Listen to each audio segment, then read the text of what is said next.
Yes ma'am. Ma'am मैं go to drink the washroom. हसतेस कशाला यार पूजा? ज्याला नाही येत ना बोलायला ते दुसऱ्यांवरती असंच हसतं. Nonsense girl. मॅम हा टॉपिक एक्झाम मध्ये येणार आहे का? नाही आपण स्किप नाही करू शकत ह्याला. ओके ओके ठीक आहे मॅम, शिकवा तुम्ही शिकवा. येस. एक्सक्यूज मी मॅम, आज ना हिंदीचा पिरियड नाहीये, सो तुम्ही नेक्स्ट पिरियड कंटिन्यू करू शकता. आणि हा गेमचा पिरियड पण तुम्ही घेऊ शकता. अरे यार ही काय पागल आहे का? मॅम मला ऐकू येत. मग समोर बसत जा ना, मागे कशाला बसतेस? अभ्यास करायचा नाहीये म्हणून मागे बसतेस. मॅम तुम्ही शिकवा, आम्हाला सगळं ऐकू येतंय. मॅम मागच्या 10 मिनिटापासून कोमल आणि ऋतुजा सारखं बोलत आहेत आणि मला तुमचं काहीच ऐकायला येत नाहीये. मॅम तुम्ही त्यांना प्लीज पनिशमेंट द्या.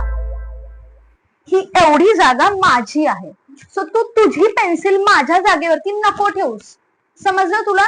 तुझं घाण असतात पेन्स पेन्सिल, मला नाही आवडत माझ्या या जागेवरती कचरा झालेला. नाही तर मी तुझी प्रिन्सिपल कडे कंप्लेंट करेन. यार मला तुझी बुक देशील का तू? मी माझी बुक तुला नाही देणार आहे. तू नेहमी अब्सेंट असतेस आणि मला माझी बुक कुणाला घरी द्यायला नाही आवडत. मॅम काल फ्री पिरियड मध्ये मनीषाने घरून फोन आणला होता आणि ते लोक फोन मध्ये फोटोज काढत होते आणि रील्स पाहत होते. मॅम हे लोक ना क्लासचं एन्व्हायरमेंट खराब करत आहेत. तुम्ही त्यांना प्लीज प्रिन्सिपल मॅम कडे घेऊन जा.